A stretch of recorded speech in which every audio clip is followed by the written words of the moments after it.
Tantrums like the one he was pitching now would be a thing of the past. They just had to survive till then. "I hate this place," Josh declared, pressing home a point with which she was already far too familiar. Not a day had gone by in the last week when he hadn't expressed a similar sentiment. Fighting for patience, Amy lowered the now quiet baby into her portable playpen, then sat her son in her lap and gave him a squeeze. "It's going to get better," she promised him.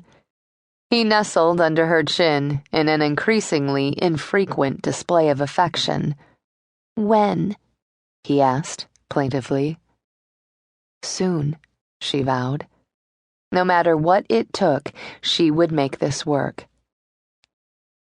"There's not even any snow in this dumb place. At home, we always had snow for Christmas, and Dad would take me out on my sled."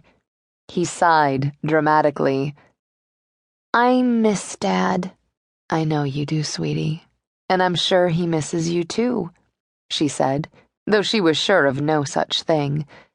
Ned had been all too eager to see them gone so he could get on with his new life with another woman and the baby that was already on the way by the time his divorce from Amy was final.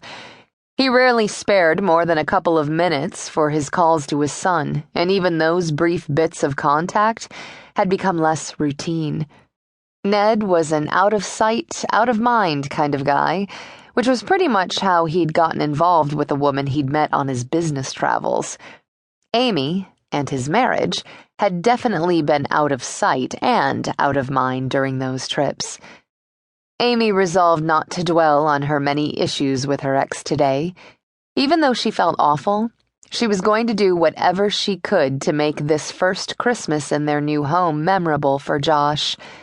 Emma was still too young to notice much more than the bright lights on their skinny little tree, but Josh needed more.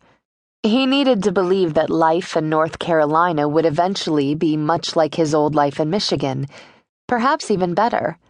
She tousled his dark brown hair, which badly needed a trim. "We can bake cookies later," she told him. "We'll play all the Christmas CDs, and tonight I'll make hot chocolate with lots and lots of marshmallows, and we can watch Christmas movies on TV. How about that?" "Sure," he said wearily. "But it won't be Christmas if I don't get to see Santa. We always go on Christmas Eve." Amy bit back her own sigh. That's what came of creating a tradition for your children. They clung to it tenaciously, even when circumstances changed. And seeing Santa was such a little thing for him to ask for. He hadn't requested a million presents. He didn't make a lot of demands. He even helped with Emma as much as he could. He'd rock her to sleep in her carrier, or even show her his picture books accompanied by dramatic reenactments of the stories. He was a great big brother and, most of the time anyway, a big help to Amy. How many more years would he want to climb up on Santa's lap anyway, she asked herself. How much longer before he stopped believing? Maybe if she took a couple more aspirin and a hot shower, she could manage the trip to the mall, she thought, without much enthusiasm. Her head throbbed just thinking about the crowds. Still, one look into her son's disappointed eyes and she knew she had to try. "Will you stay right here and watch your sister?" she asked Josh. "Keep her entertained, okay?" "How come?" "So I can take a shower," she told him without elaborating or making another promise she might not be able to keep. Josh's eyes lit up in sudden understanding anyway.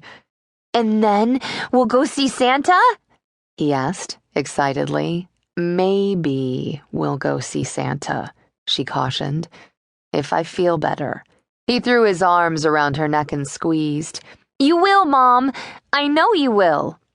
He scrambled down, knelt beside the playpen, and peered through the mesh at Emma. "We're going to see Santa, Em. You're gonna love him. He's this jolly old guy who goes ho, ho, ho real loud," he demonstrated, holding his tummy as he bellowed ho, ho, ho. "He's all dressed in red, and you tell him what you most want for Christmas."